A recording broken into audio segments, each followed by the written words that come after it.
Hello लोगोफोर नोंथांमोनखौ बड' इनफ'टेक YouTube चेनेलाव दिनै फिन खेबसेबाव बरायबावनाय जाबाय। दिनै आं नोंथांमोननि थाखाय मोनसे गोदान भिडिअ लाबोनाय जादों आरो बे भिडिअआनो जादों CTET। जायफोर केन्डिडेट बिथांमोना CTET नि एप्लाइ खालामदोंमोन बिथांमोननि एग्जामा 20 आगस्टआव जागोन आरो बिथांमोननि एडमिटखौ अनलाइनाव एभेलेबेल खालामनाय जाबाय। नोंथांमोना CTET नि जानाखि अफिसियेल वेबसाइट बेवहाय थांनानै नोंथांमोना डाउनलड खालामनो हासिगोन। आसल लोगोफोर बेवहाय गोबां केन्डिडेटफ्रानो एप्लाइ खालामदों आरो बेवहाय माखासे B.Ed नि केन्डिडेट आरो माखासे DLED नि केन्डिडेट बिथांमोनाबो एप्लाइ खालामदोंमोन।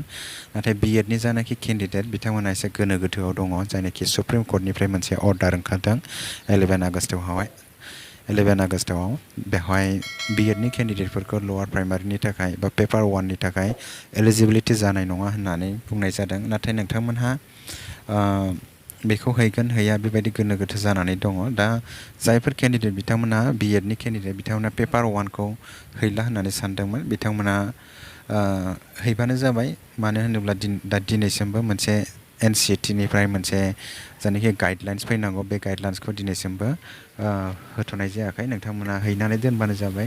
जिहेथु नोंथांमोना पेपार 2 आवहाय नोंथांमोना एलिजिबल, दा नोंथांमोना पेपार 2 खौ हैखागोन जेला नोंथांमोना पेपार 1 खौबो होबानो जाबाय। मानो होनोब्ला उननि समावहाय मा जायो बेखौ जों बुंनो हाया। नोंथांमोना क्लियार खालामनानै थायोबा माबा मोनसे पजिटिभ रिजाल्टबो फैनो हागौ। उनावहाय जुदि एप्लाइ खालामनायनि माबा मोनसे बेब'स्था खालामनानै होयोब्ला अब्ला नोंथांनि थाखाय मोजां जागोन। बा एप्लाइ खालामनायनि सुबिदा होआब्लाथ' होआ, बेथ' जेनेबा थांबाय। हमनानै ला जुदि बायसान्स होयोब्लाथ' नोंथांमोननि थाखायनो मोजां जागोन। बेखायनो नोंथांमोना पेपार 2 खौ हैगोन जेला अब्ला नोंथांमोना पेपार 1 खौबो हैफानाया मोजाङानो जागोन B.Ed नि केन्डिडेटफोरा। स' लोगोफोर दानिया नोंथांमोना नायदो बेवहाय नोंथांमोननि एग्जामा जागोन OMR बेस हिसाबै जागोन, अनलाइन एग्जाम जानाय नङा। बेवहायनो जायनाखि मुड अफ एग्जाम होनाय दङ नोंथांमोना बेखौ नायनो हागोन। पेन पेपार OMR बेस नोंथांमोना अफलाइन एग्जाम होनांगोन। OMR मोनगोन, कुइसन पेपार मोनगोन। नोंथांमोना डार्क खालामनानै एन्सारखौ होनांगोन। ओमफ्राय नोंथांमोननि एग्जामा 20 आगस्टआव जागोन सानडे खालि। ओमफ्राय जायनाखि एडमिट कार्ड बे एडमिट कार्डखौ दिनैनिफ्राय एभेलेबेल खालामनाय जाबाय। स' लोगोफोर नोंथांमोना नैबेवहाय अफिसियेल वेबसाइट होनाय दङ, बे अफिसियेल वेबसाइटआव थांनानै नोंथांमोना डाउनलड खालामबानो जाबाय।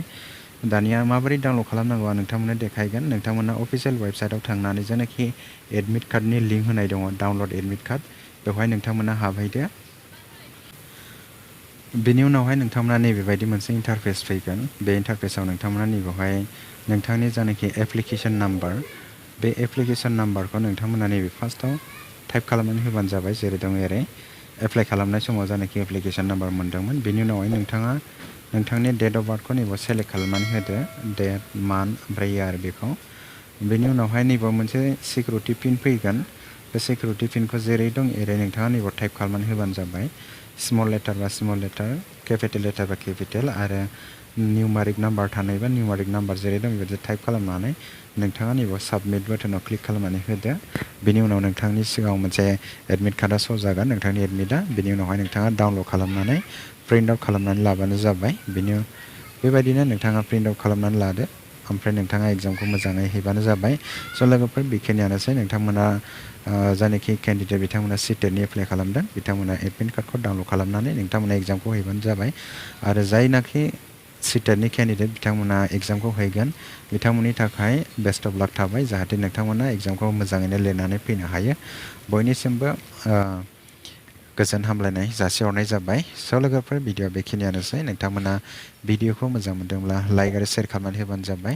लोगोसे नोंथाङा आंनि चेनेलाव गोदानै फैदोंब्ला चेनेलखौबो साबस्क्राइब खालामनानै होबानो जाबाय।